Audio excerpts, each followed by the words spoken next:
دا کم خلک چې وی په میخه باندې قرباني نه کیږي کنه، زه به د دې قرباني مسلې له وروسته راشم، د دې نه مخکې یو بله خبره وکړم.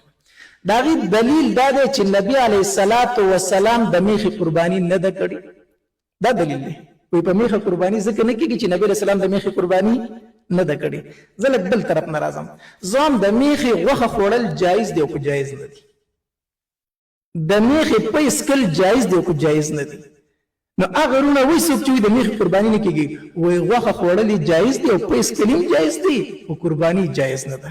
نو زه ورته وایم غوښه خوړل کوئی جایز نو نبي علیه السلام نه دا ثابت کړه چېرته په ژوند کې د میخې غوښه خوړلې ده یا د میخې پی څکلي دي.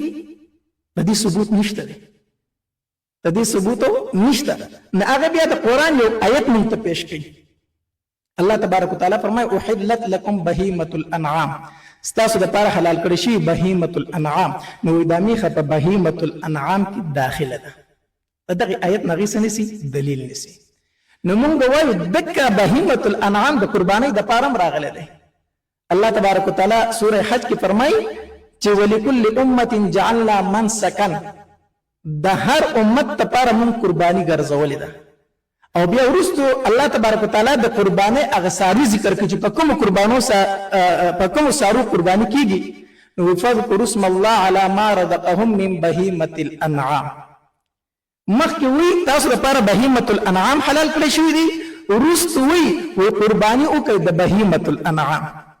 نو ګوره هغې وی میخه ځکه حلاله ده چې قرآن کې الله تبارک وتعالی فرمایي دا بهیمة الانعام ده.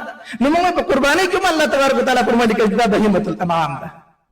نو ګوره د میخې قرباني دا د قرآن نه ثابت ده، ځکه چې دا یو قسم.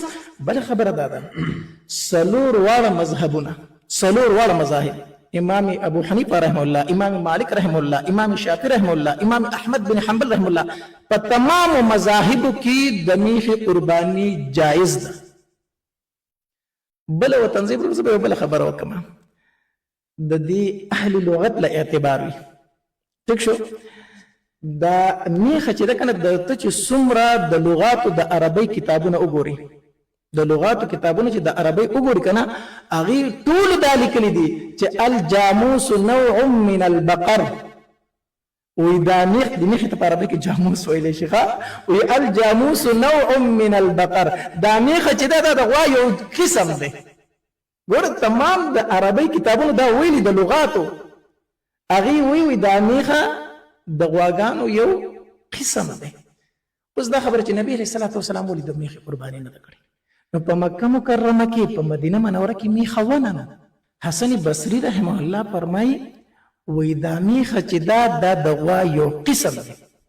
حسن بصري رحمه الله او دا په کبارو تابعینو کې ډېر شي صحابه کرام لیدلي دي. نو دوی دا میخه چې دا د غوا یو قسم دی، نو پکارو چې صحابي پرې رد کړی وی که نه چې دا دې څه وویلو. په دې اجماع شوي، تمام صحابه کرام پرې غلي پاتې شوي.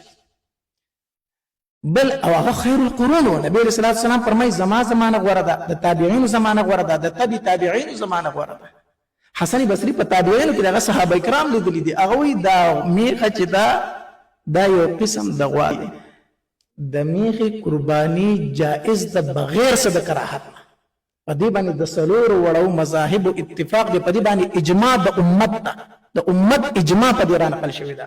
اوس اکا دکا سړی راپاسې و چې د میخې قرباني جایز نه ده، دا دغه ذاتي خبره کېدی شي، دا دغه ذاتي رایې کېدی شي.